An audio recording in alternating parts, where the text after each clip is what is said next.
Yo, yo, yo, yo, yo, yo, yo, yo, yo, yo, yo, yo, yo, yo. Welcome to another episode of the EPL Preview Show on Gooner TV. It's your boy Jason Gooner. We're back again, people, here to discuss the matches of the EPL weekend. This week, it's the EFL Carabao Cup. So that will be taking place. So there are 4 teams not taking part in the fixtures this week. We had that issue to deal with in FPL, people. Wasn't the best, but we had to take drastic measures to make something work this week. Um, but of course, Aston Villa, Newcastle, Crystal Palace, and Liverpool will not be playing games this week in the match week. So it's 8 fixtures, but we will also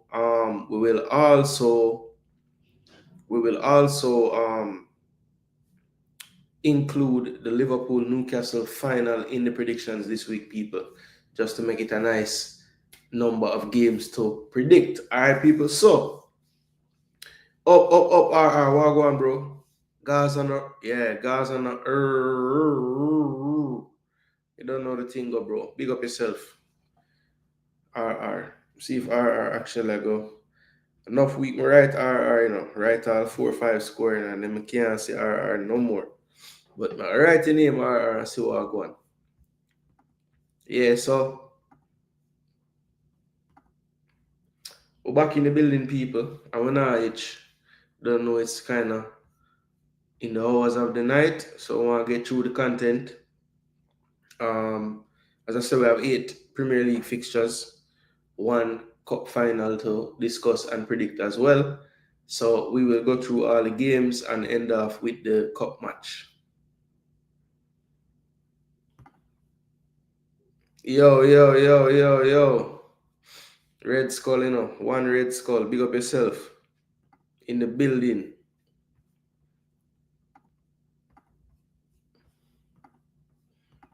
All right, so we could get into the first order of business. Remember, we're on YouTube, people, so like the video, share the video, subscribe to the content as well.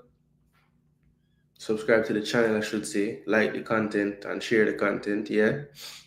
But let's see what's going on.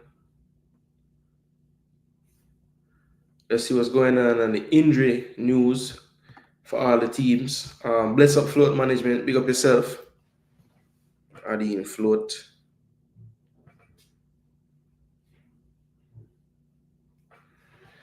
I know Pristine soon circle ends at Chile. Duke. Even though Duke say, yo, to show them too late star. So Duke might have gone under in bed, All right, so make we jump right into the news while going. First news forwarding from the champions elect at this point, Liverpool. They have some team news ahead of the cup final. Carabao Cup final fitness latest updates on Trent and Ibrahima Konate ahead of the final. So Slot remains optimistic about Ibu's chances of playing in the Carabao Cup, while Liverpool expect Trent to return before the end of the season. So it looks a little more serious for Trent. Konate was substituted during extra time of the Reds' Champions League defeat by PSG in midweek after Alexander Arnold had been forced off in the second half due to injury. Slot's team faced Newcastle at Wembley on Sunday, and during his pre-match, the head coach was asked for an update on the duo and whether Kwanzaa and Endo are his options at right back with Conor Bradley and Joe Gomez sideline. I think maybe even Curtis can play there. And he can also play as a left-footed defender on the right side, which is what Newcastle do at the moment, but on the opposite side. So Trent is indeed not available. He will not be there at the final, but he's still to be assessed for how long it's going to take. But we do expect him back in the end of the season. What about Ibu Konate? We didn't train yesterday. We were on a day off, and the day before was recovery. So I expect him to train with us today, but let's see how he is. So it looks like Konate, of course, it's a cup final, so if he's fit enough, he'll play. But with the rest of the season still on the horizon, I'm sure they wouldn't want to, be doing anything too drastic leading into this game. The next news coming out of United, Old Trafford, old leaky place. All right, so the team news, Mason Mount is who they're showing. So Amorim provided a positive update on Mason Mount ahead of Man U's away game at Leicester on Sunday. Reds have been without Mount since mid-December when he was withdrawn. It was a derby victory against City.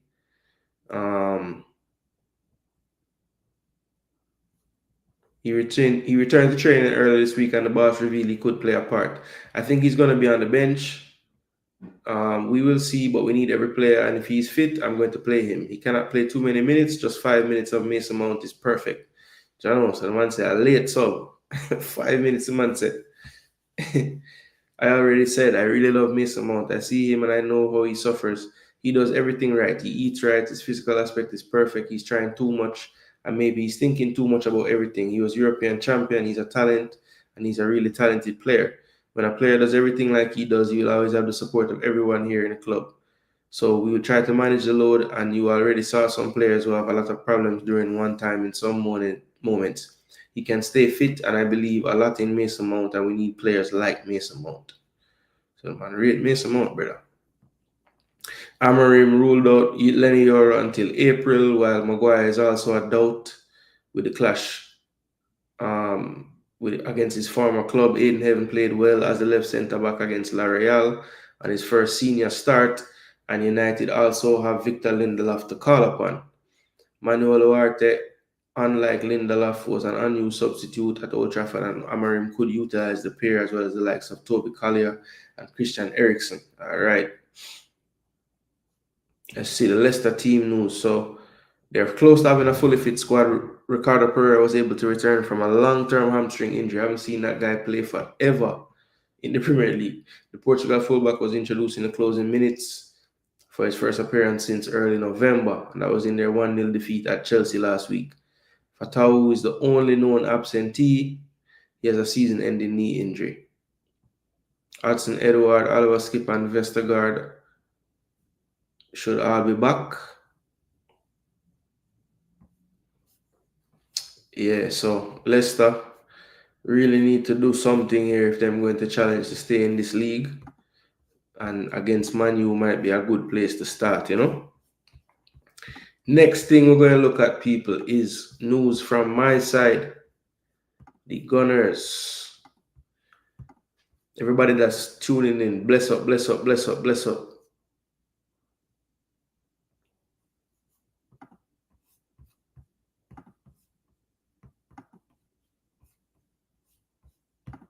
All right, next news is from Arteta. Arteta said, Miles Lewis Kelly getting his first call up. Very proud of him. It's a huge moment for him and for the club as well. One of our graduates getting the call for England. It's a massive thing. So very happy. And if he's been involved with Thomas Tuchel, no. But I'm sure that will be the case. And Thomas is a top coach. I know a few people around him and the setup in England, and I have no doubt they will do the right thing with him. On Ben White's involvement with England, yeah, well, I heard that there have been some positive conversations around it, so I imagine it will be about timing more than anything else, especially with the amount of time that he's been out with injury. And Ethan Nwaneri potentially getting called up in the future, and if Mikel takes pride in their journeys, yeah, I think we all do, because obviously we are involved in their development, and we know that it's one of the biggest dreams that you can achieve as a football player, and a really proud moment. So being a part of that obviously is a great thing to do.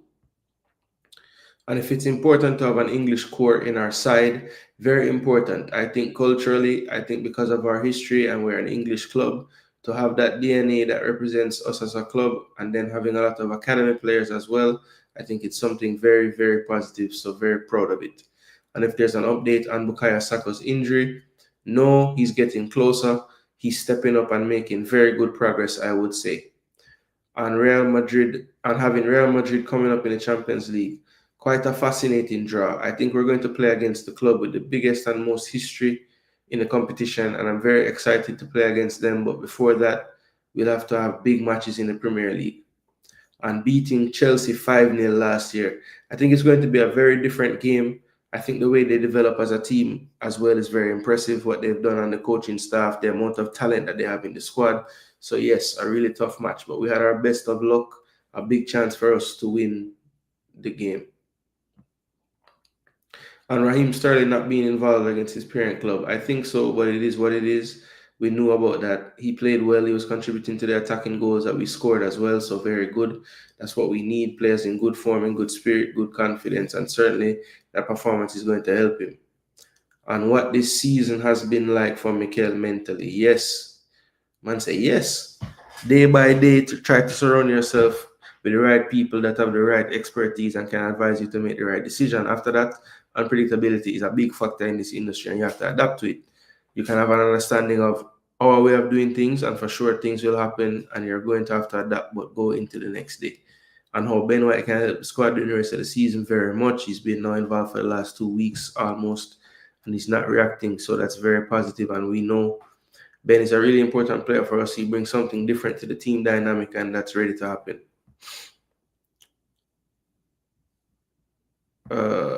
British core, saw that more youngsters coming up. Okay. Channel Star.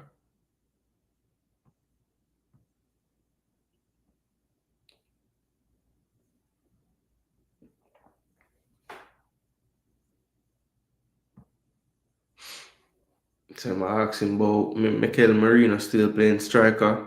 Martinelli back him already. I talk about workload and minutes, so that means Merino going to stay at striker, brother.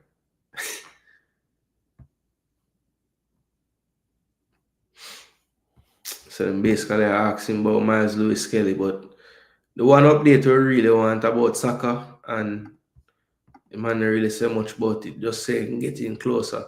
Mateta resumed training for Crystal Palace.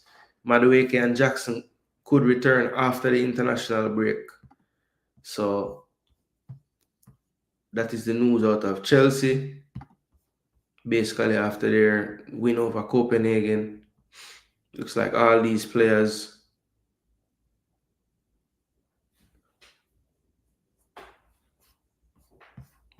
so that should be an interesting game, which we will talk about tonight, Chelsea and Arsenal.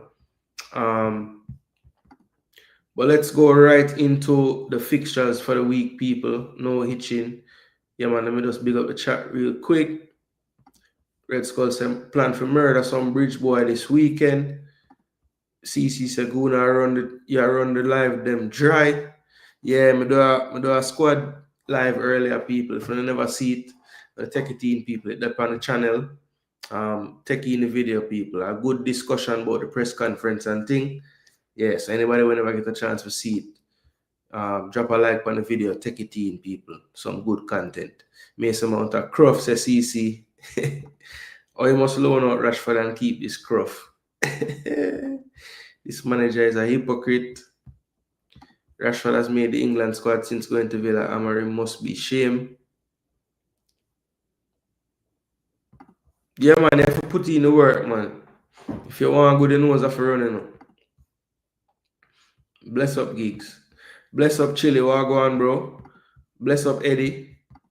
Has Sterling been involved against an EPL team since his loan? Well, I mean, not even know. Involved? No, not really. Bless up, Jamrock. What go on, bro? Yeah, man, we're outside, man. Jamrock beat me the other day. So why me not make a video when Liverpool drop out the Champions League? Jamrock just want to have a show devoted to, you know? Just laughing at the Liverpool fans. Fourth spot where the race is. Why, I mean, I tell you. It's the only place. Fourth, fifth, sixth, all in place. There's some good race, you know. Relegation look like it done, basically. We'll see after this week results. I mean, one of them team that down there need to try to win something, you know? Win a game.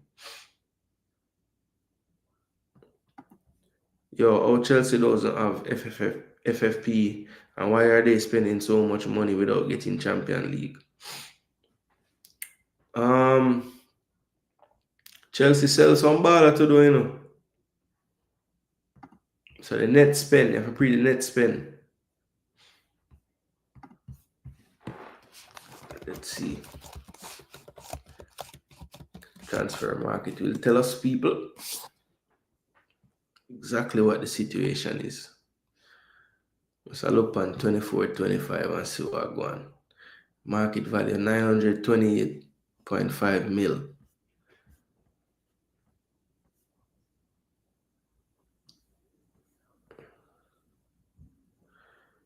I'm only spend negative 47 mil. When factoring everything with them do.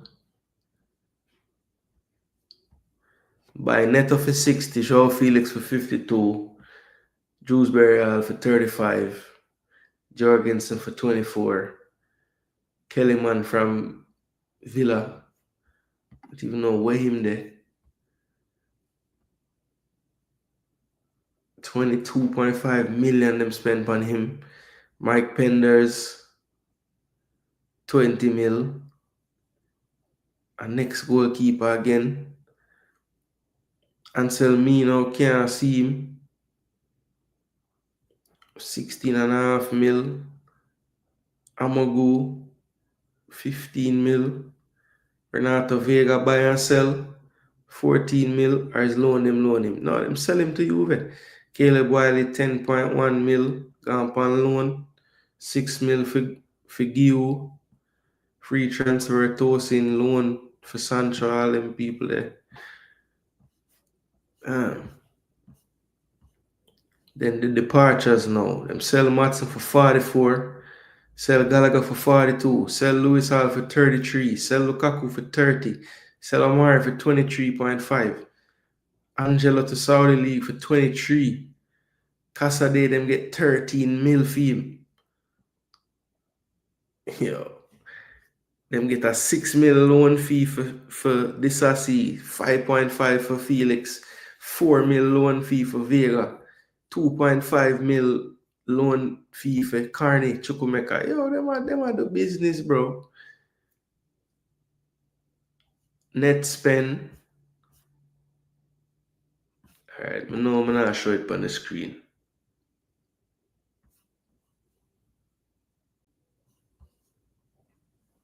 I said them deserve a big beating. Liverpool fans. Yeah, well, they deserve it, yes. 2 to 4 will change before season end. I agree, RR. That's why I chase down the coefficient and see what I go on in the car. If my side drop go a fifth. Red Skull not gonna like hear me talk them way, you know, but Red Skull, I not trust how the squad build out, brother. And even though ball are forward, it might take some time to get, you know. So while I think we can get up for the Champions League game, them and thing, and anything can happen there, so I don't know about everything else, brother. Where we're going. I'm not very optimistic right now. I can tell you that. Actually, say believe, no man. Yeah, for real. I'm shaky with it, but bro, trust me. Anyway, this is this season, you know, Chelsea. So them have them spend. No, them bring in 228.9 per sales and them spend 276. So just 47 mil net spend. After this season though. Go to 23-24 and see what I'm going. Make sure not smash the like button, you know. So last year them spent 185. 465 mil. Jaja. Year before that, Chelsea I move away. Year before that, no, 22-23. So it was at 180 at 47. Blowout. 562 mil. Yo, Red Skull. What them boy at upon? What them brother at upon? People, this is 22-23. Watch out. 500, almost half a billion them spend to Royal card. Net spend. Them spend 630, but them make back 67 in the sales market. But them buy Enzo. This is the year when them go crazy. Them buy Enzo, Fofana, Mudryk, Cucurella, Sterling, Koulibaly, Badiashile, Madueke, Gusto, Chukwumeka, Casade, Andre Santos, Aubameyang as well, Fofana, Slonina. Yeah, who them sell that year, yeah? Werner, good seal. Emerson to West Ham. Georgie to Arsenal. Billy Gilmore to Brighton. That's why I don't really sell nobody to that. Yeah, that's about 562, 180. That's 740. And the next 50 basically. So about 800 mil in the last 3 seasons. Net spend. Jeez. Red Skull, you're onto something. Yeah, tell me, bro. But look there. It's crazy when you do the research, right? Look. Actually, say all that to finish mid-table. What a show. What a show, as my brethren would say. All right, so that's all the injury news that we're going to talk about tonight. Let's get right into the first fixture now, since we had a small intermission to check on Chelsea's spending, you know. It was quite a discovery to really see the numbers, the raw numbers. All right, so the first fixture we're going to talk about is what's first on this list that I have. So we have Everton at Goodison Park. You know, this is some of the final fixtures for some of these teams at Goodison Park to face Everton. And it's West Ham's turn this week, people. So Everton hosting West Ham. This one will be at 11 o'clock kickoff for me, 10 o'clock in Jamaica. If you're somewhere else, just work with what time it's supposed to come on in your place. But this one should be interesting. We're going to take a look at the stats head-to-head between the teams over the years in the Premier League. Since it's been called the Premier League, they have played 57 times, 29 wins to Everton, 14 to West Ham, with 14 drawn games.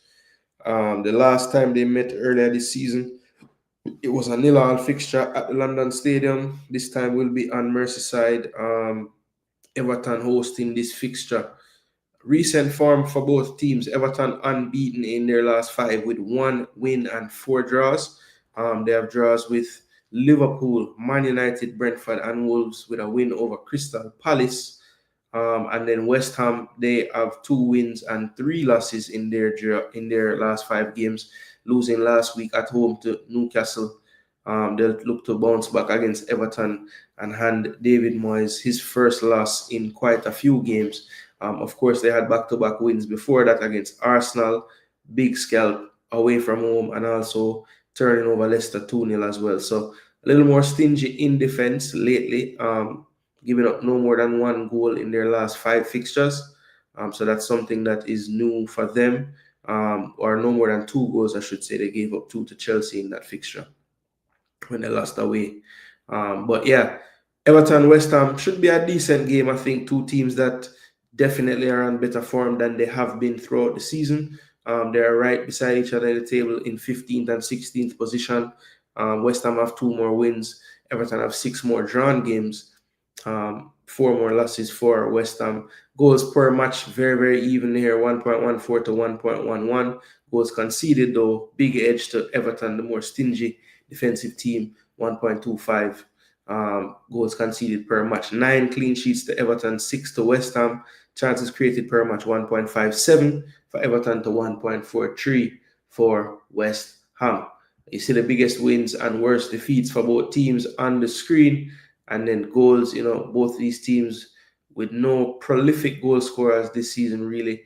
Jared Bowen with 7 and 4 assists. As you can see, Dwight McNeil hasn't played in a long time, and he's still tied for the lead in assists for this Everton team. Beto has been the revelation lately, though, scoring the bulk of these goals in, I would say, basically since David Moyes has been the manager.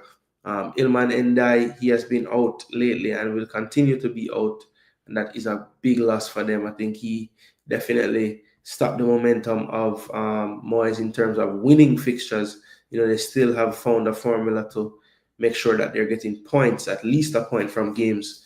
But I think NDI would have helped them to turn some of those draws into wins. But this game should be an interesting one. As I said, most games now towards the end of this season with Everton hosting should be trouble for the opposition for a couple of reasons. One, the psychological and emotional aspect of it. Goodison Park going through its last spell of games in a Premier League season in its history. And also, you have to give some credit to David Moyes as well, as the team has turned around their form and their fortunes, and they are well within the league. No threatened. Don't think they're really threatened anymore with relegation. Have a nice cushion in terms of being sturdily in the league, and I think based on their form, they should be good to go. But West Ham comes in, I think, on better form of late as well. I think both teams have figured something out defensively. As you can see, not many teams scoring more than 2 goals against them for a long stretch of matches. So I think that continues. I think it is a lower scoring affair. I'm going to go with the honors even. I'm going to say it's a 1-1 game. This has 1-1 written all over it, folks. I could even go for a 0-0, but I think both teams will get 1 goal. So I'm going to say 1-1 in this fixture. Everton and West Ham. I know that's a boring prediction, but that's what I think is going to happen, Red Skull said 2-1 to Everton. Red Skull. Was it you? It wasn't you. Who was it? Come in like I forget, It was you, Star. Now, but I have a repeat performance, Skull. That's all I can say. Everton 1-0, said Chile. All right, people. This is the time. If you are here and live in the stream and you want to have your picks recorded to win the championship for the week or become the donkey of the week, this is when you drop your score predictions right now, people. I have some people that have messaged me privately with their scores, but anybody that's here now that would like to drop their scores, please let me know. And just let me know by dropping them in the comment section and I will record them. Yes. So that's the first fixture of the week, people. Everton versus West Ham. Now, there are a few more games in this same time slot. Another one of them is going to be Ipswich and Nottingham Forest. So Ipswich and Nottingham Forest will face each other. Maybe some might have thought before the season that these two teams might be having a different kind of battle towards this time of the season. One that could be focusing on the relegation race. And for one of the teams that has been true, but not Nottingham Forest, this game is more about keeping touch with the Champions League places. And that is a big, big, big step for Nottingham Forest this season. 5 times these teams have faced each other in the Premier League. 3 wins for Forest, 2 for Ipswich. None of the games have been draws. Nottingham Forest did beat them 1-0 earlier in the season, but the games before then would have been way back in the early to mid-90s when they would have been facing each other. So can't take too much from those recent fixtures or even the fixtures here, as most of those would have taken part a long time ago. 1-0 was the game in the City Ground in November. We'll see what happens this go around. Ipswich on the form guide, not looking so good. 4 losses, 1 draw. That 1 draw coming against Aston Villa at Villa Park. Definitely a tough place to play. They got the result there. Nottingham Forest, 4 points taken from second place Arsenal, and now I believe 4th place Manchester City. If I'm not mistaken, they're in 4th, I think. It might be 5th, but they're somewhere around there. Anyway, Forest was able to turn them over 1-0, and then the 0-0 with Arsenal. 2 losses right before that, though, away to Fulham and away to Newcastle. And then a big win, 7-0 over Brighton, their biggest of the season, to start this recent 5-game run. So 7 points from their last 15 for Forest, 1 from 15 for Ipswich. And you see the difference in the statistics. Of course, Nottingham Forest in third position, so they have a lot more wins, 12 more to be exact. Ipswich actually have 2 more draws, but they have 10 less losses do Nottingham Forest than Ipswich. So it just shows the comparisons in the seasons, right? Goals scored per match, Forest leads that by a good margin, 1.61 to 0.93. And then the goals conceded as well, quite a big margin, 1.18 for Nottingham Forest to 2.07 conceded per match for Ipswich.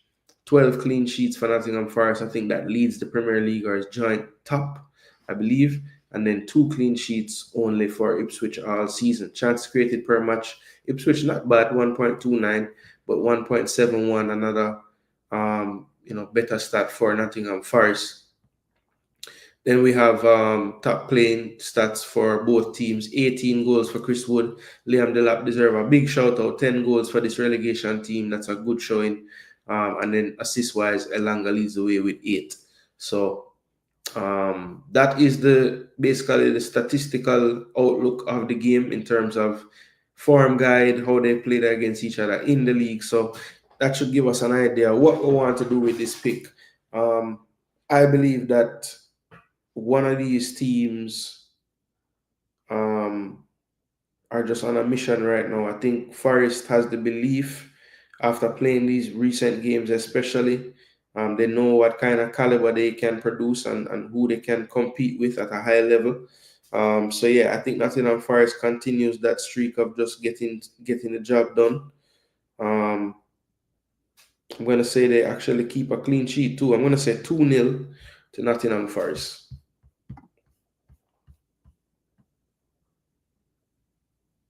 Big up Pristine, right on time. All right, Christopher Wright say him in there. It's a 2-1 West Ham. Like it. Everton 2-0. Float is back. Just the one game. Everton West Ham. I'm just do the Ipswich Forest game. So just 2 of them still. Pristine said 3-0. Nottingham Forest. Christopher Wright said 3-1. Nottingham Forest. Me said 2-0. Chile said 3-1 Forest as well. So nobody not giving the Tractor Boys a chance. Red Skull said 2-0 Forest. Duke said 3-0 Forest. What about Everton West Ham, Duke? After the one game you miss. Bless up.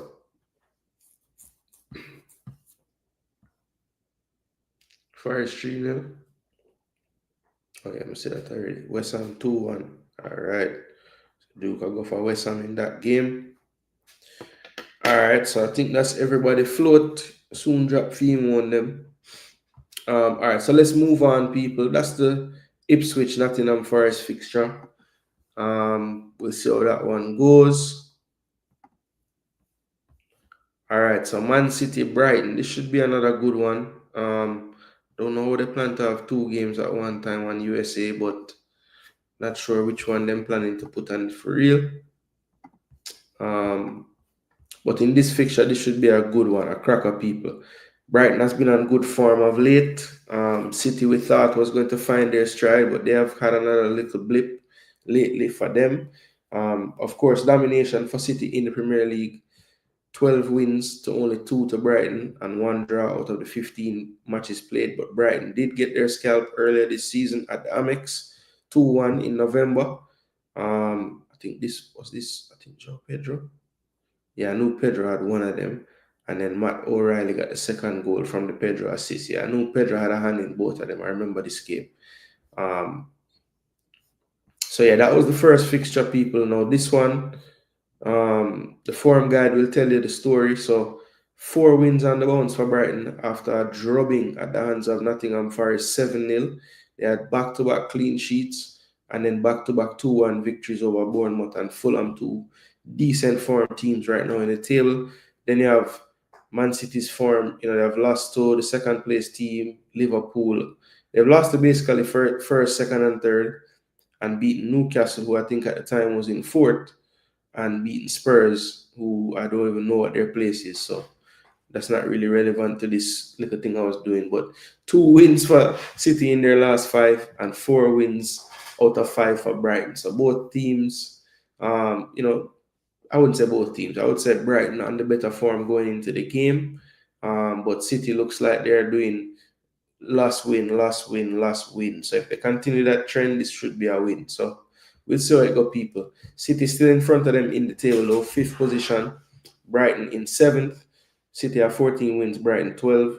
Brighton have 10 draws to City's 5. And Brighton has lost 6 games and City has lost 9. So you see the importance of picking up a win over a draw right there. Even though Brighton has 3 less losses, they're still behind them in the table because City have 2 more wins. Goals scored per match, 1.89 for City, 1.64 for Brighton. Goals conceded per match, pretty even, 1.36 to 1.43. City has the lower one there. Both teams with 7 clean sheets, 2.43 chances created per match for City, 2.04 for Brighton.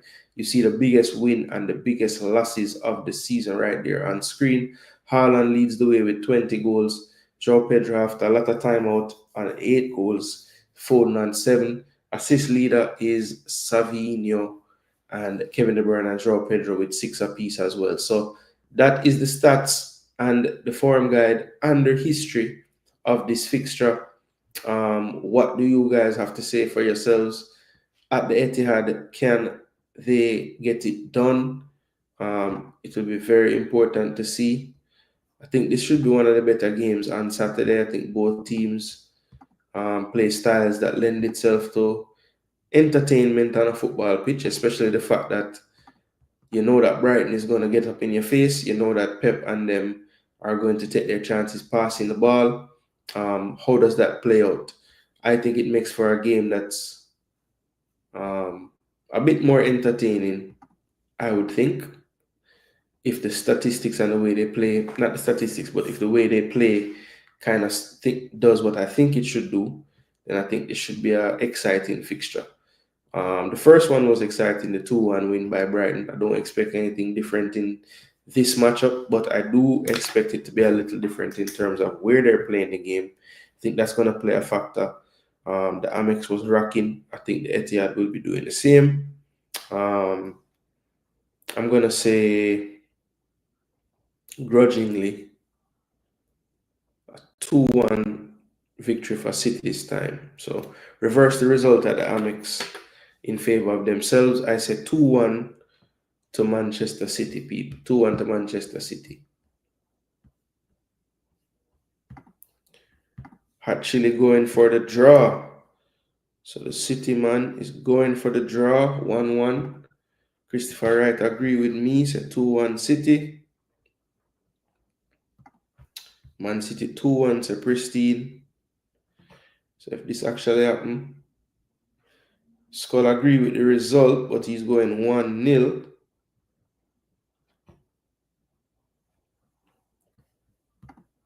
All right. Should be a good game still. Biggs will keep drop Vimo in the comment section. All right, so that's the Man City versus Brighton game, people. So let's go back to the fixture list. The last 4th and final fixture at 11 o'clock tomorrow, my time, that is 10 o'clock in Jamaica, is Southampton Wolves. Now, at one point, this would have been 2 teams in the relegation. Wolves has climbed their way out of that area. This new coach seems to be getting a much better, I would say, effort overall out of his team. Much more running, covering the ground more, closing down more, pressing teams better. Yeah, there's a lot of everything they're doing looks more in sync, and they're definitely putting out more effort overall. These 2 teams have played 13 times in the Premier League, with Wolves having 8 wins, the Southampton's 3 and 2 draws. Earlier in the season, they won at the Molineux 2-0 in November. And if you look at the recent form, 4 losses in a row for Southampton. Doesn't make for good reading if you're a Southampton fan. They did have that 2-1 victory over Ipswich, which really hurt Ipswich as far as keeping pace with the likes of Wolves getting out of the relegation zone. Aston Villa and Bournemouth, two big scalps they have taken in their last 5. They drew with Everton. They also have losses to Fulham and Liverpool in these last 5. So Wolves with the slightly better form for sure, but that's not much to be said right now if you're comparing yourselves with the team that I think is setting records right now for like lowest point totals after a certain amount of games. Wolves, crucially, in that 17th spot, that does keep you in the Premier League. They have 4 more wins than Southampton, 2 more draws. They have lost 6 less games, but have still lost 17 of their matches. They have played 28 games and they've lost 17 of them. Average goals scored per match, 1.36. Not bad for Wolves. 0.71 for Southampton. Has to be the lowest in the league, I would think. Average goals conceded, though, Wolves right over 2 and Southampton 2.43. So close to the highest goals conceded as well. 5 clean sheets for Wolves, 2 for Southampton. I think all these clean sheets have come since the new manager arrived, actually. I know he's been around for a decent chunk of time, but it's quite telling that before he had the team, they didn't have any, and now they have 5. Chances created per match, Wolves leads that as well, 1.57 to 1.21. You see the biggest win and the worst defeat.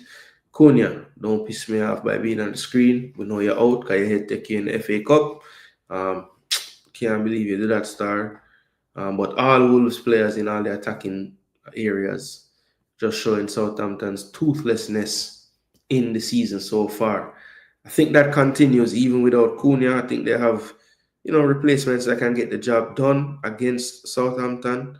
I'm going to say this one ends 2-1 Wolves. Southampton get something for cheer about them, score a goal. All right, the last game on Saturday, this one will be, 1:30 my time. And this is Bournemouth and Brentford, people. Bournemouth will play host to Brentford at the Vitality. Let's see. So Bournemouth have yet to beat Brentford in the Premier League. Brentford has 3 wins and there have been 2 draws in their previous 5 meetings. Brentford won 3-2 in November. They won close to the end of last season. Drew before that, beat them 2023, drew with them 2022 earlier in that season. So they have had the better of Bournemouth throughout this series. But at some point, you would think Bournemouth had to turn that around, right? So let's look at the form guide. Bournemouth having probably their weakest run of games all season, I would say. Only a win, a draw, and 3 losses from their last 5. Losses to Liverpool, Wolves, and Brighton. Drew away to Spurs last week. Really threw the game away, honestly. Kepa having a moment of madness. And then Southampton away as well. They won 3-1. Then when you look at Brentford, they have 2 wins, a draw, and 2 losses. So a little bit better form, getting a few more points of late than definitely Bournemouth have.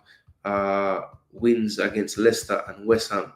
Drew against Everton, and then last week hosted Aston Villa, lost to them 1-0, hosted Spurs and lost to them 2-0 for their other loss in the last 5 games. Look at the table right now, three positions separate them. 9th and 12th are the 2 teams. Bournemouth has 1 more win, but 3 more draws on the season. They have only lost 8 matches to where Brentford has lost 12. Average goals scored per match, very close. 1.71 for Brentford, 1.68 for Bournemouth. Bournemouth with a slightly better defensive record, 1.21 to 1.57. 6 clean sheets kept by Bournemouth, only 1 less, 5 for Brentford. Chance created per match, 2.11 for Bournemouth and 2.07 for Brentford. So this game statistically very, very close. One of the closest we've seen as far as all the statistical metrics they give you here. Mbeumo leads the way, 15. Wissa 13. Kluivert moving up in the table recently as well with 12 now. Damsgaard, every week I say it, underrated, unsung hero. He's on 10 assists. Clive at 6. Milos Kerkez, who everyone thinks is going to Liverpool. We'll see where he goes because I think he will go. He's on 5 assists as well. So Bournemouth, Brentford, tough one to call. Bournemouth have never beaten them. I'm going to go with the voodoo working again. But I'm going to say they get some points. So I'm going to have to go with a 2-2. Desmond. Could be 1-1, but I'm going to say 2-2.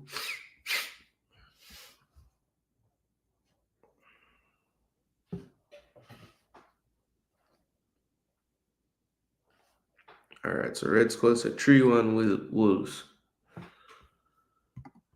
No, Cunha not back till after the international break, so like first week of April or the first weekend in April, because I'm actually play midweek games that week, so he's not back till after those midweek games. Foolishness, star. Duke said 1-0 to City.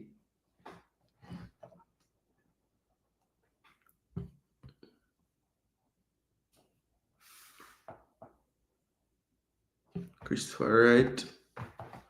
So 2-1. Wolves said 3-1. I mean, Embo Wolves said 3-1. Pristine said Wolves 3-1. Who named Wolves? 2-1 Wolves actually. Actually agree with the 2-2 prediction. It is Bournemouth home game. Bournemouth home game, Scott. Brentford 2-1. All right. So Pristine said the 5-game voodoo will continue.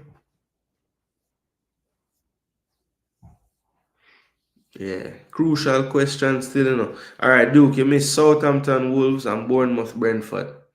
Remember, I'm saying the home teams first. 2-1 to the Cherries, Red Skull said. I'm going to break the curse. Get them first win against Brentford in the Premier League. All right. Christopher Wright did give me that one as well. Wolves 2-1, but I'm not say the Bournemouth one yet.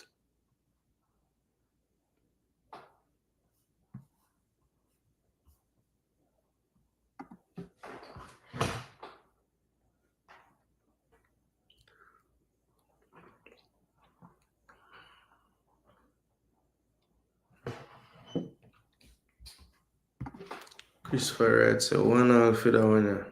All right.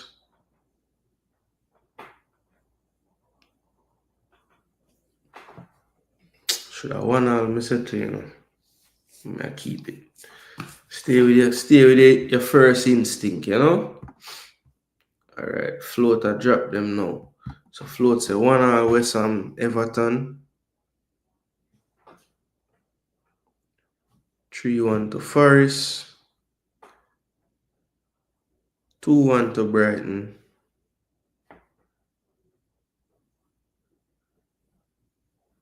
And 2-1 to Wolves. Bournemouth, Brentford now. And I hit that before I reach.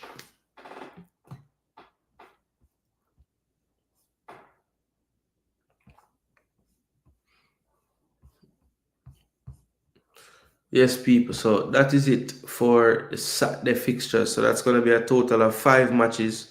So you know we have 4 teams out. So that means there's going to be 3 more matches on Sunday. And let's just take a look at what those matches are going to be. So the first one, we have the return fixture of one of the bigger London derbies for sure, Chelsea versus Arsenal.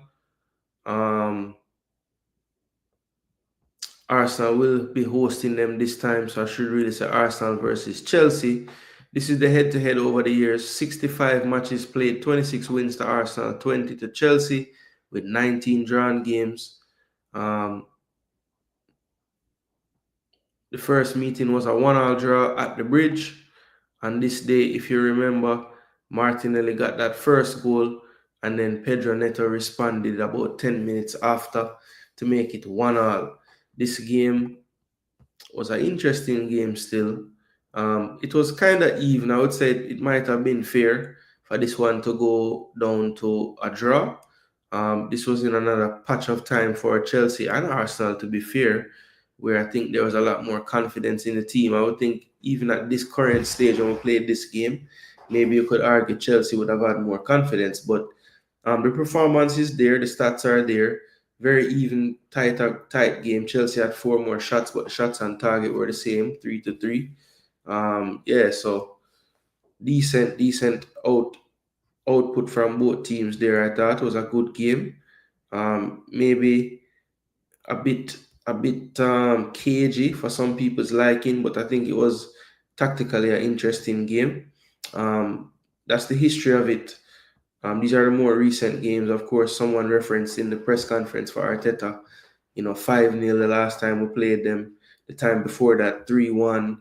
So we've had some decent results of late against Chelsea, especially at the Emirates. Arsenal are unbeaten in, these last 5 against Chelsea with 2 draws and 3 draws and 2, wait, 1, 2, 3 draws and 3 wins and 2 draws. Sorry, Tom, I can't say that. 3 wins and 2 draws. Yeah. This is the form guide of late. Arsenal in their last 3 only can muster a loss and 2 draws, drawing with Nottingham Forest and Man U last week, but 2 wins to start out these last 5.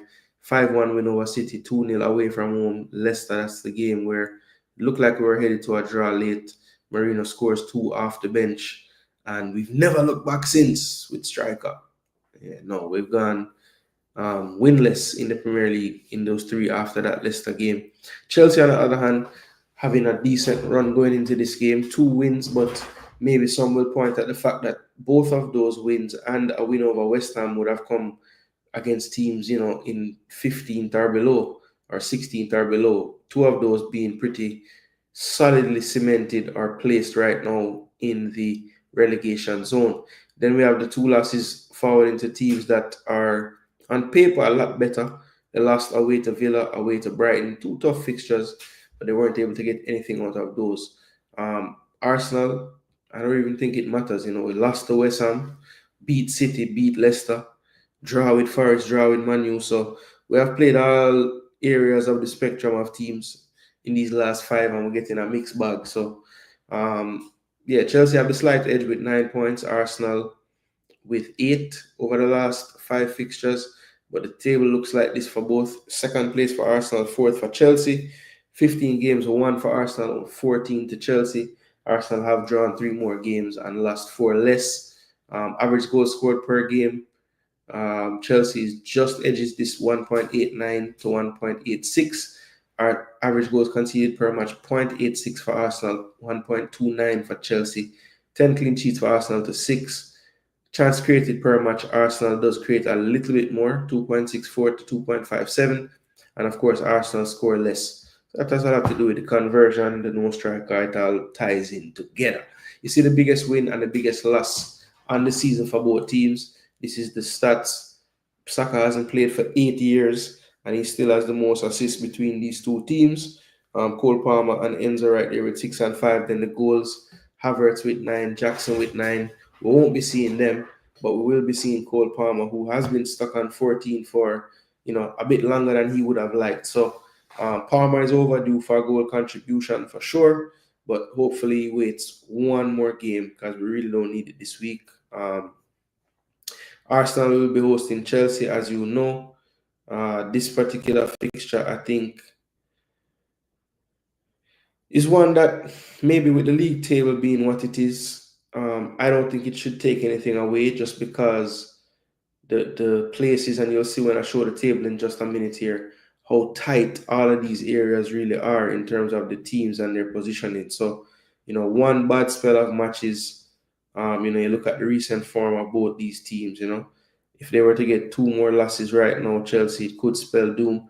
If Arsenal can't get more than a draw in this game against Chelsea at home, then I think the panic buttons will really be start to pressing as far as who is chasing us for these top 4, top 5 slots, because we're not sure if England will get the 5 Champions League slots or not. So I have to wait and see on that one. People are trying to do some more research. Yeah, so for me, Arsenal, Chelsea. I don't even want to look on the screen and get no thoughts in my brain. So my Chelsea party called me before I start the show. And they must say, so I said 2-1 Gunners Sunday. And so I tell my party, say, yo, tell my brother, say, yo, says I draw me a pre. I just feel like it I got draw. But then I think about it and I really check it and I say, you know what? I think both teams are struggle attacking wise, honestly. But I trust my defense more and my keeper more. So that draw over time and thought has changed. And I'm gonna stick with the scoreline I've been picking for Arsenal for about 3 straight weeks now. And that is a 2-0 to the Arsenal. Yep, 2-0 to the Gunners.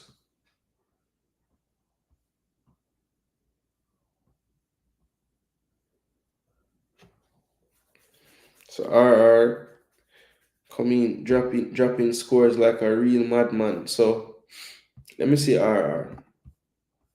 Let me see if RR means if we just go down the list of team them. Alright, so remember I'm start at Everton, West Ham, RR and work my way. Alright, so let's see. Let's see if what you're saying makes sense to this now.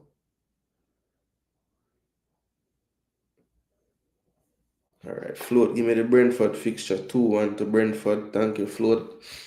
Alright, so me say 2-1. You know what that mean? Then me say 2-all. Then me say 2 Forest. Forest I third game, you know. So how you have so much score, I don't know what go on. Bless up ball pre, what go on. Yeah man, like the content from Miami side there, brother. Yeah man, that was nice. Messi in the flesh.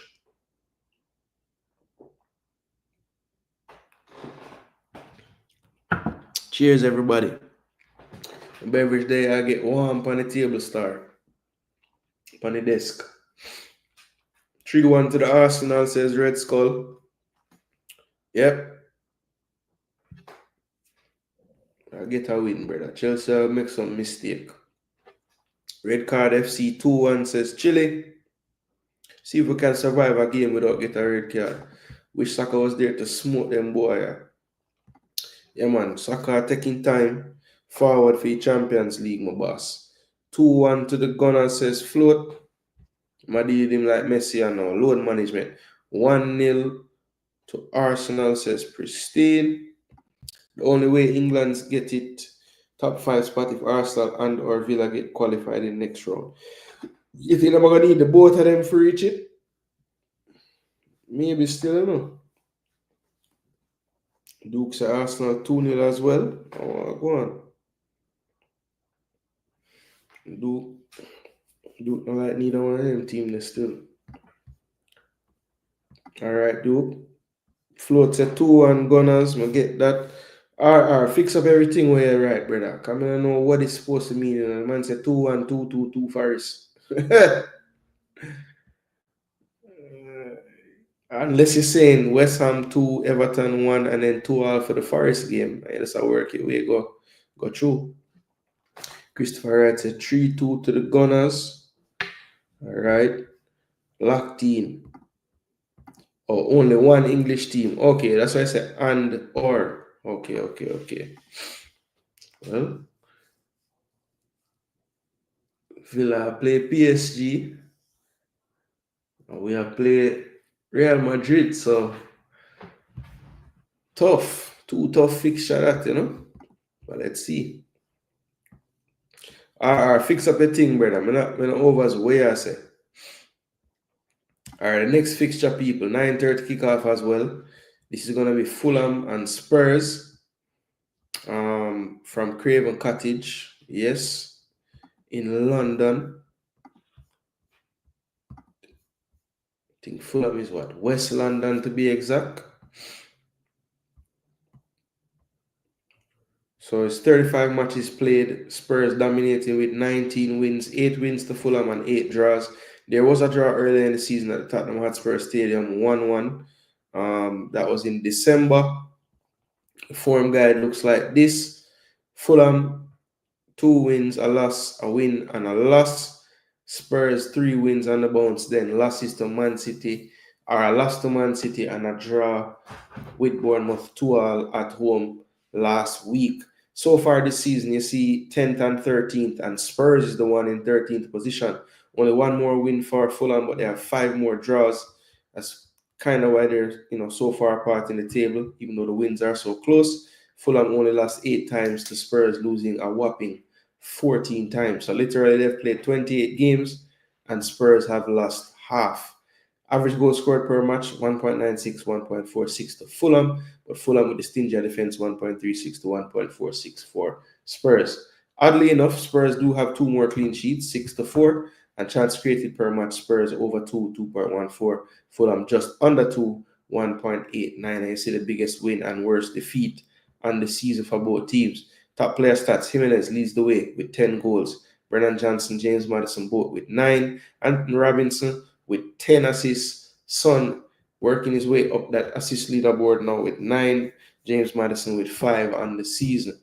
Anthony Robinson, to nobody's surprise, leading the tackles as well. This guy just runs around everywhere, makes tackles, makes interceptions, create goals, just does everything at left back. So big season he's having actually. So kudos to him. But for this game, people, Fulham and Tottenham, boy, I don't know. Fulham is a weird team, man. And Tottenham even weirder. Because Fulham play the top teams this season, really difficult, but Spurs not high in the table, so I don't know. Will they be up for it like they should be? Sure. Coming off a loss as well.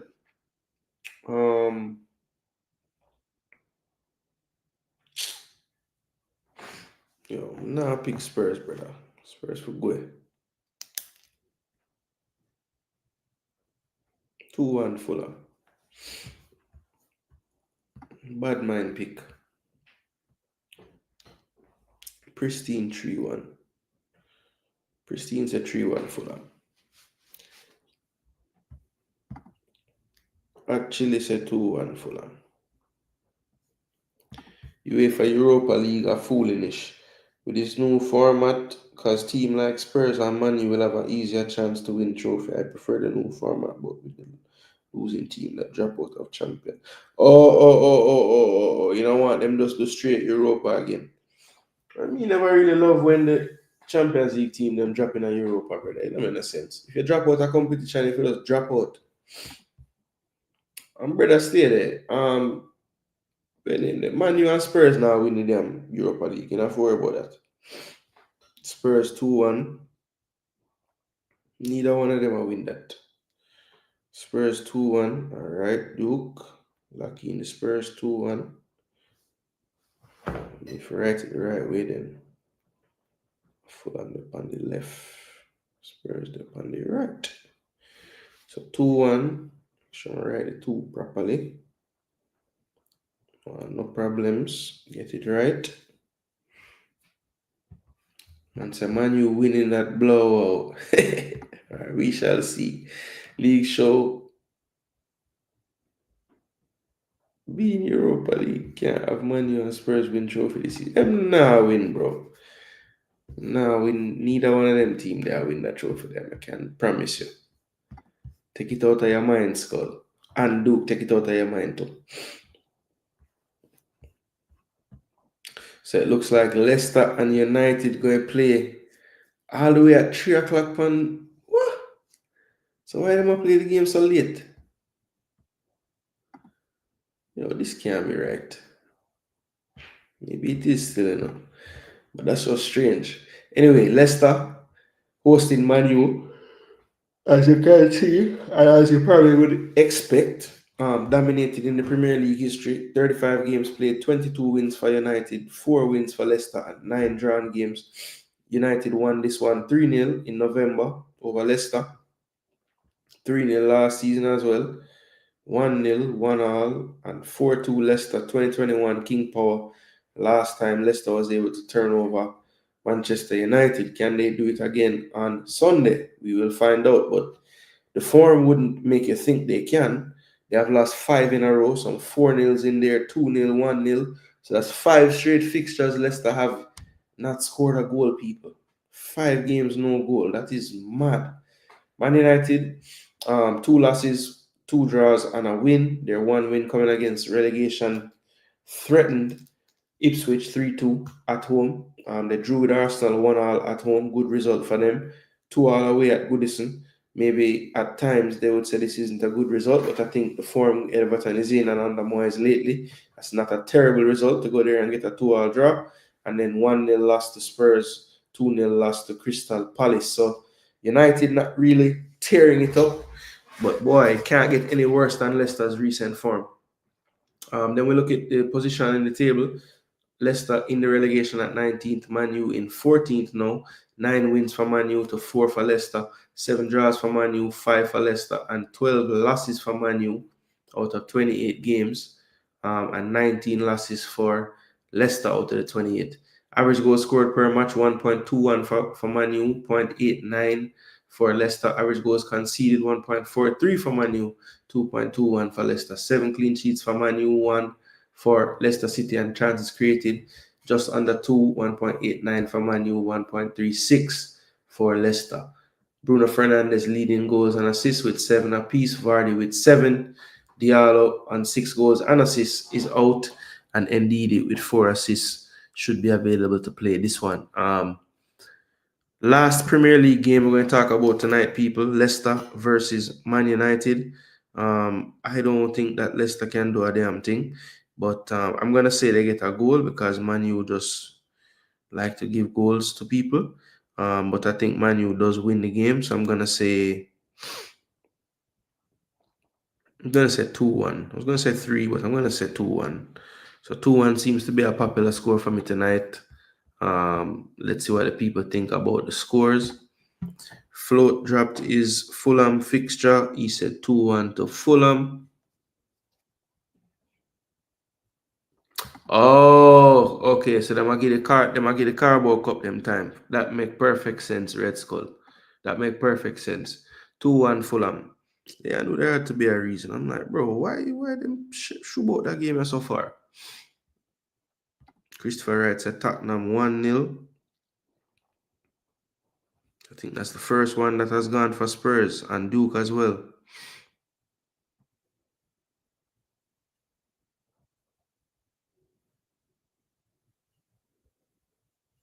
Oh.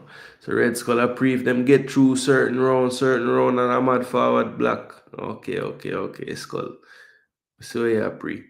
Duke said 2-1.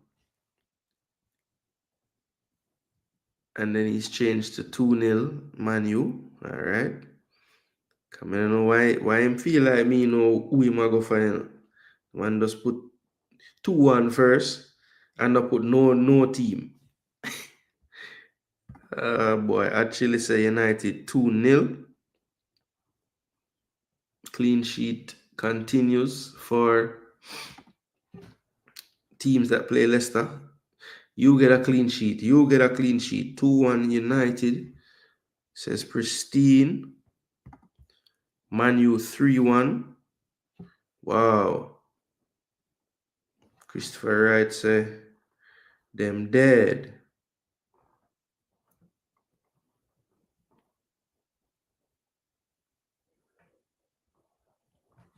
I said the Bruno show again. Man U 2-1. Wish Leicester could win though. Yeah, man. Skull get donkey of the week last week. So I'm not taking no checking on none of them game, man. I said I'm not work off no emotion this week, you know. All right, people. So that's all 8 of the Premier League fixtures. Of course, as I said, Aston Villa and Crystal Palace truly having a break. I'm sure Villa won't mind with their Champions League and all these fixtures that they play. So they have a week of rest. Of course, that just means 1 week down the road they'll have more games. But for now. The rest is very, very important. So Palace and, as I said, Palace and Aston Villa not in action, but the other two teams that aren't playing Premier League fixtures, they will be in action, and that's going to be Floats a 2 and Man U got it. All right, everybody that was going through, I see everything. So the last game people were going to talk about, as I said, let's go ahead and preview the Liverpool Newcastle matchup that will be coming up on Sunday. I believe it's 12 midday, I want to say, but we'll check that right now. Yeah, Liverpool Newcastle is actually at 12:30. 12:30. So this is what they have listed as the possible lineups, people. Let me get it on the screen. No, I don't think so. Is he? I saw something today about some donating thing, but I don't think that happened today. I think it might have just gotten publicized today.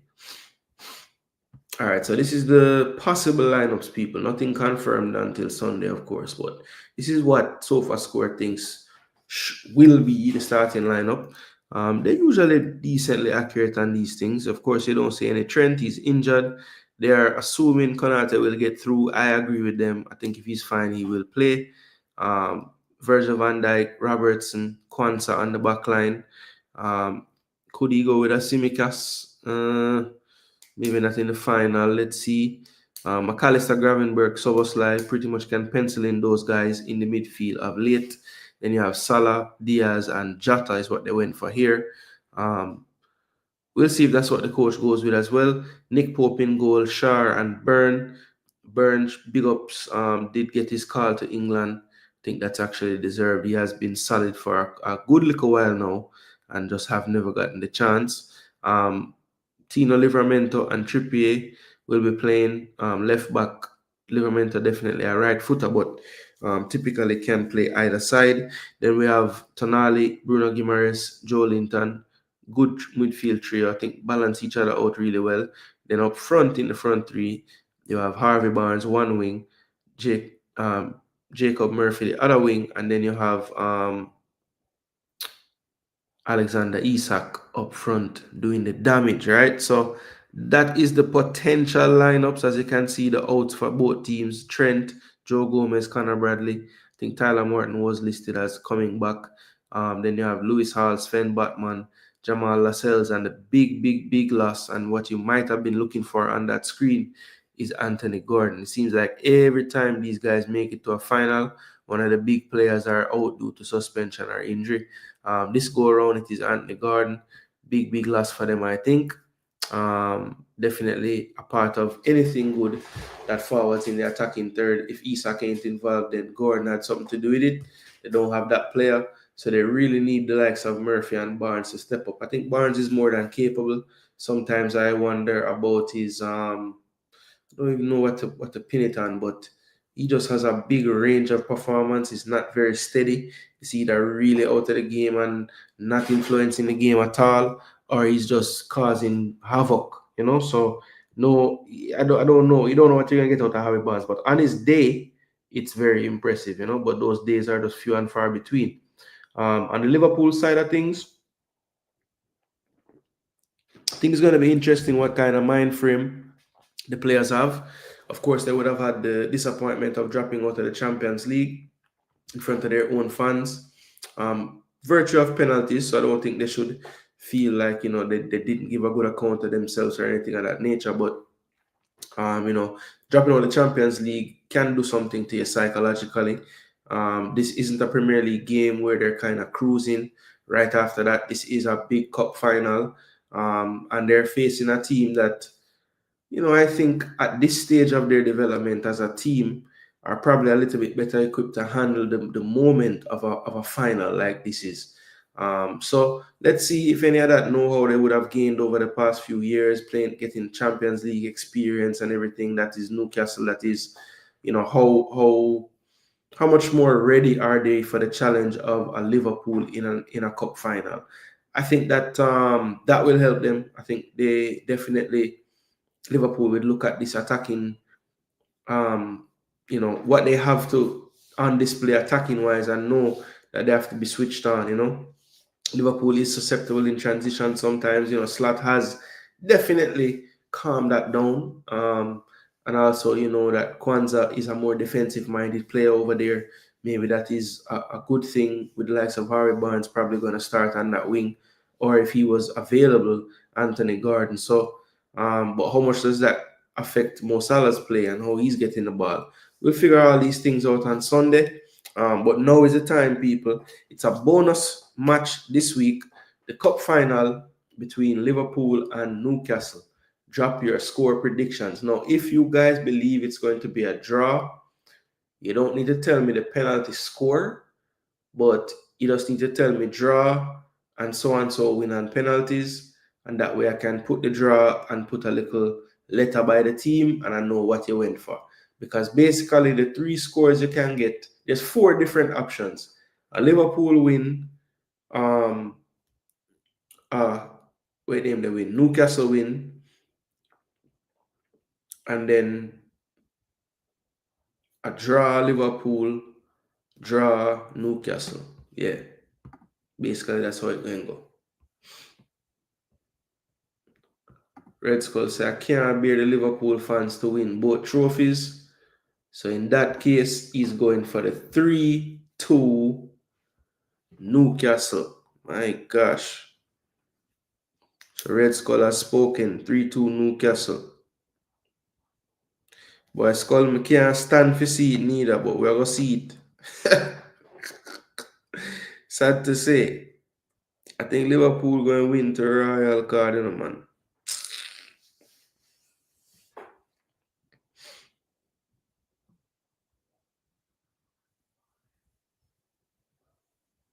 I'm going to say 3-2 Liverpool.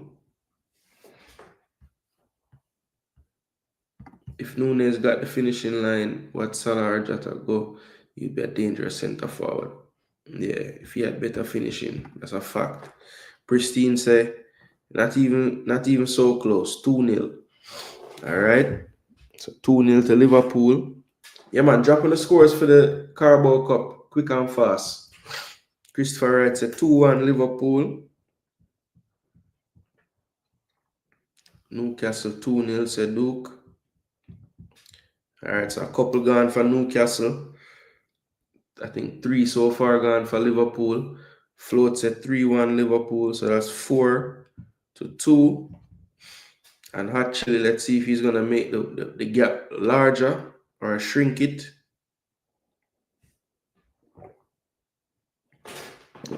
Finishing like them. Okay. I try to figure out where that's saying. Thank you for dropping that.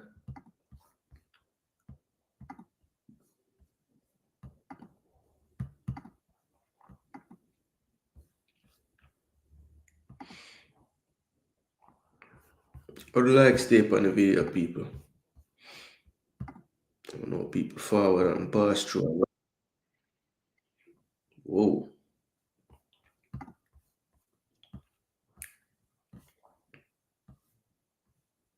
Not too bad.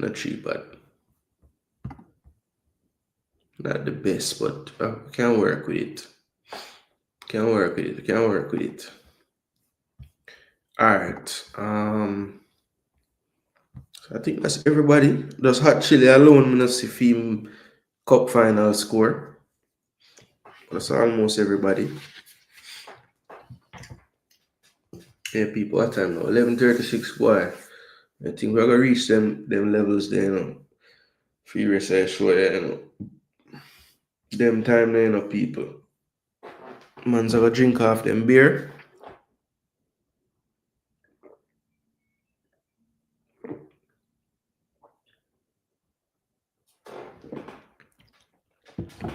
On the Friday night, Lakers game supposed to done.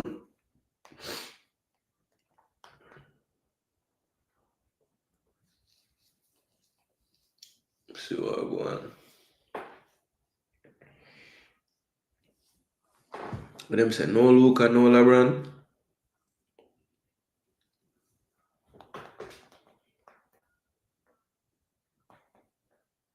Still a go on.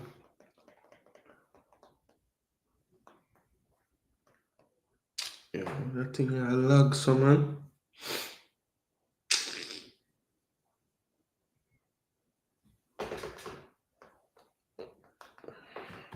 I'll go on for the something else start.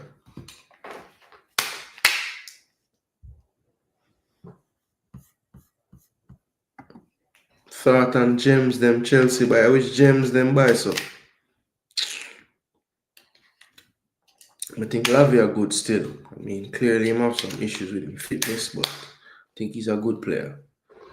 Who else them really buy so that is a gem? I think Fofana is better than I thought he is, but I still think they paid too much money for him. Because I think with his injury history, it's gonna be hard to get money, like a big money back for him. But I think he's a good player though. He's better than I thought he was for sure. I understand Chile star. Chile dropped every score but the last one. Yeah, but when you look on them team, it's mismatch. You know, it does have players. You know, it does have a whole heap of player.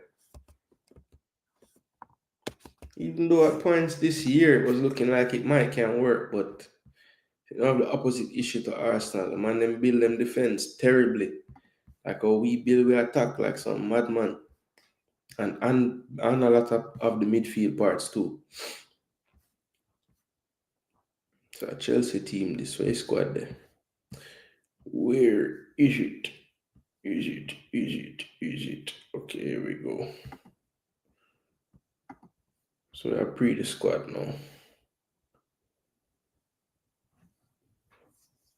I mean, when you see the player them on the pitch, nothing wrong with them. Nkunku a baller. He's not going with nothing for Chelsea, but a baller. Give you full of potential. Good young player. Nico Jackson better than people give him credit for, but me continue say it. Neto wanted him at Arsenal at one point, honestly. Fofana, project, Kellyman project, Mueka, Mayuka look like him have a future project, you know? So them have them youth, have that, right? Then midfielder, Cole, baller. Enzo, good baller too. Jadon Sancho, on his day, good. Mudryk, we don't know, verdict out kinda. Caicedo, baller. Noni, more consistency needed, but good baller. Romo Lavio, as long as him fit, big baller. Dewsbury Hall, don't know why them did a signing here. Basically, the coach just coached him last year and you know, convinced them. Tyreek George, it is what it is. Future. Amagu, can't see him. Then Reece James, when fit, big baller. Cucurella, good baller. Colwell, they might give him too much pressure early on. Him can't handle it. Gusto, little too injury prone but good baller. Wesley Fofana, even worse, injury prone but good baller. Badia Shield, waste some money. Chalobah, decent, but you know, I mean, up and down. Tosin, free transfer, but you feel like the money waste still. Achempong for the future. Enselmino, can't see him. Not even know, so them have the brother. Man, them have about 700 keeper. And none of them no make one.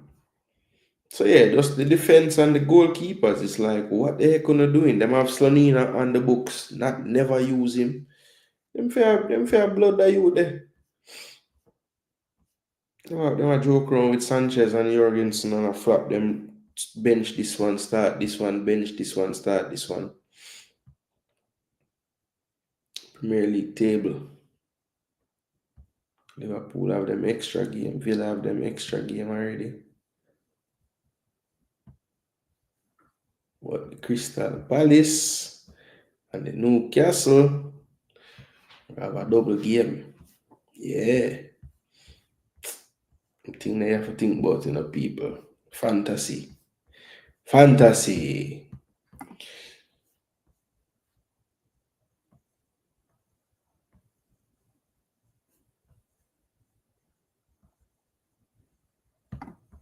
Quenda kid.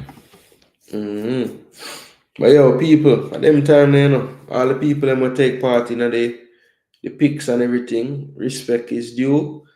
Somebody make actually know say miss one game. Like him never once him see the United game forward, him know say last fixture that. But the EFL Cup final, we did add it on actually, so hopefully drop it in the comment section. Liverpool, Newcastle. Well, it's not till Sunday still, so maybe see you again. I'm gonna tell you for this drop the score. But yeah, big up to each and everyone that tuned in tonight. You don't know, Friday night, late night, been a long day for me. Work today, was in the press conference today. Did a show about the Reggae Boys earlier tonight, just talking about the press conference itself. And definitely wanted to keep the EPL thing going because yeah, some of the subscribers really and truly lock in every week. So we don't want to let down nobody people. So we came out, ran out late night, even later than some weeks, and we got the content out to you know what I mean? So yeah, I went for gigs. I went for a 2-0 to Arsenal only because Arsenal now open up game again, brother. A straight control we deal with. So I don't foresee the game opening up. Plus, you know, Mariska want to play Mariska ball, so that's 500 pass before them go forward. So I potentially could see this game being kind of boring, to be honest, based on how the two teams play of late. I hope that's not the case, but I think the more boring the game, the more it suits Arsenal because you know we ain't got no attackers like that to be attacking our game. You know what I mean? Yeah, man. But you don't know people. We now run the live them dry no more. As CC forward and say we are run the live them dry. Brother, we just putting out content, you know, you have to at some point. You have your channel and you have to talk about what you're gonna do. Make the damn video them CC so you can watch them and drop comment and thing and like them and you know and start pre me. A joke. I know you just a run joke still, but big up on yourself, people, each and every one of you. Pristine, thanks again. Always supporting, always dropping your respect and your comments and your likes. We really do appreciate that. Also, respect for becoming a member. We also fully appreciate that. Everybody else who tuned in tonight, we really appreciate you all as well. Anybody who dropped a like on the video, that is super important as well. But yeah, we just give thanks, people. We have strength, we have health, we have healthy family, and we can forward and try to impart some of this football knowledge. You know what I mean? And not cunning, exactly. Yeah, but that is it, people. You know, we'll be back. It's gonna be a busy week or a busy few weeks, honestly. We have obviously EPL this weekend, then we move right into next week. The international window will be upon us. That will be the time when we get to have some more focused content about the Jamaica versus St. Vincent and the Grenadines series, the Gold Cup prelim. You know, you can look out for the usual things that you see around Reggae Boys and Reggae Girls time, the tactical preview show where we'll show you both teams as selected, try to predict some lineups, try to talk about tactics that we need to be using. I will be using this time prior to these games to revisit some games of St. Vincent, do my homework as well so I can bring some quality content to you guys as far as analyzing the two teams and what I think would be my keys to victory and things of that nature. So you don't know when the tactical pad is on screen, Jason Gooner going to get deep down into some analysis of the game. All right. So those are the things that you guys are starting to realize that I can bring to you and have some content that can maybe open your eyes and let you see the game from some different perspectives at times, right? So that's the goal, people. We want to educate, we want to entertain, and we also don't want to con people, DJ Gigs. So yeah, we want to do those things if we can, and I think I do a decent enough job of doing that, people. So let me stop talking about myself. It's way better when you guys talk about me. So big up on yourself, people. I am Jason Gooner. This is Jason Gooner TV. And until next time, people, this has been the EPL Week 29 Preview Show with your boy Jason Gooner. But we're out of here, people. We're going to get some rest. Come on, you Gooners.